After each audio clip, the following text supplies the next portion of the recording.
Welcome. I'm here to talk with Joni Brennan of DIAC about what she feels is the sort of the next big thing to happen, the big innovations around digital identity that is impacting the business, the digital business, and maybe beyond. Joni, welcome. Thank you so much for having me, Martin. So maybe give a bit of a background around your person and the DIAC. Yeah, so I've been working in identity management, nonprofit standards and innovation for more than 20 years, going back to the days of SAML and global risk management. And for the last nearly 10 years, I've been working at DIAC, which is an organization that's based in Canada and focused on digital identity that has privacy and security that works in the global digital economy. So global interoperability with broadly available economic benefits is what our focus is on. Okay. And what is it what you currently see as the big thing, the big change happening? Yeah, for sure.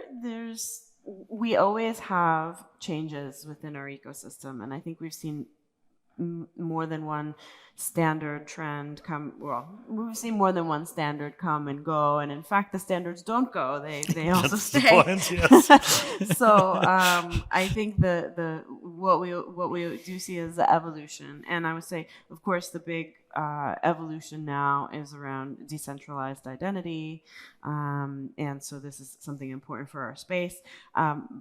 I think even more recently, and something that you spoke about at the beginning of the conference, is that we have a lot of different puzzle pieces.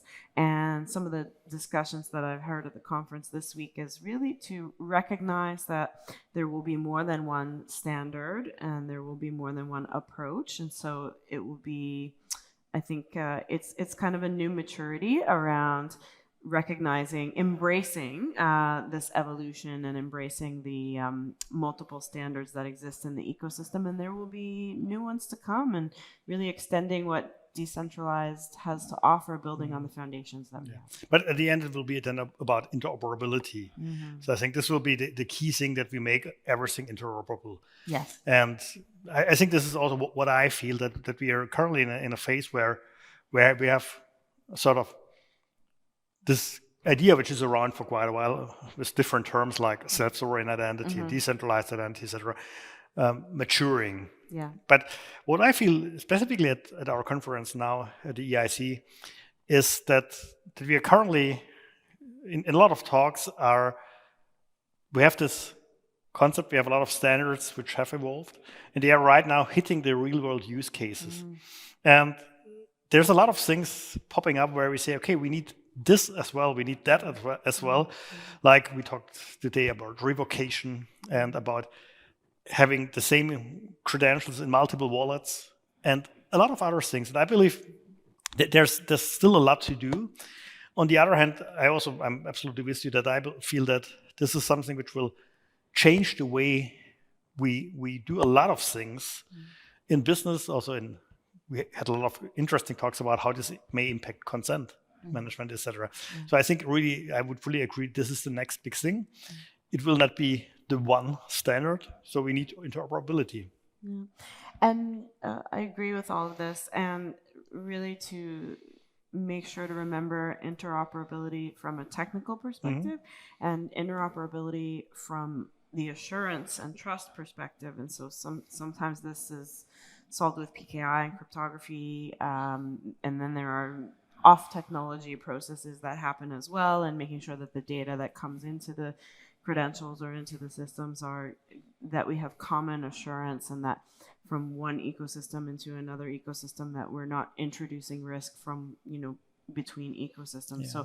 So I think it's really that technical business and all of the practices and how these come together. And the other piece here too, I think it's been very interesting around of course, there's a lot of attention on digital wallets, and recognizing that the issuer holder verifier model, it's really the issuer issuing the credential to the holder, and so the wallet is an instantiation, and there can be other instantiations. So I think that's also a sign of maturity, because sometimes even myself, want to just think issuing into the wallet, but really the holder is the user-centric part. So. And I think in a panel today, we discussed also the assurance part and the trust part, and I feel that we probably better think about provenance. I try to use the term because I think the art will be to enable the verifier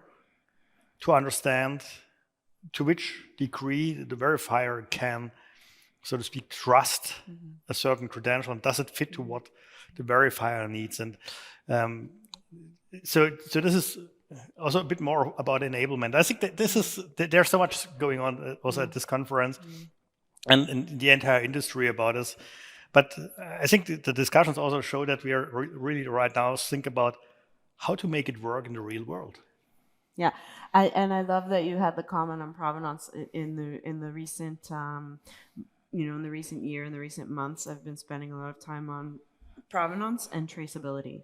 Now, all of this balanced with personal data control and privacy, and so even on the personal data level, I want to know traceability of data that I've shared. I want to know traceability of data that's come to me, and so provenance, and I'm also using quite often the word authenticity, authentic, and so this is of undisputed origin. So of provenance and authenticity and traceability, I think these are all functions of this ecosystem that we're working on together, and with the professionals and businesses and governments and organizations that are prioritizing user centricity, personal data control, privacy within the design, ethical design. So this is complicated subjects, and to see so many people here and organizations committed, it's very inspiring. Yeah, and it's a big thing. Jörg, my co-founder at KuppingerCole Analysts and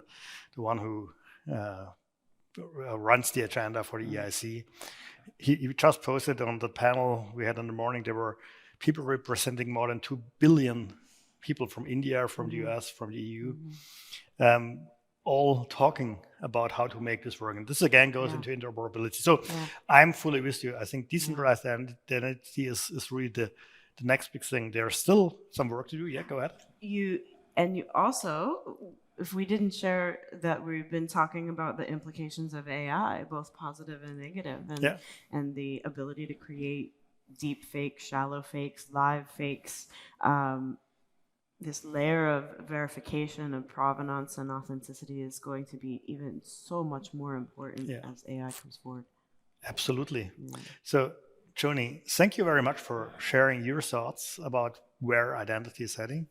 Very insightful, as usual. Thank you for taking the time, and thank you to everyone for listening to us. Thanks for having me, Martin, and thanks for always being a place where identity professionals can gather from around the world and move the agenda forward. Thank you. Welcome.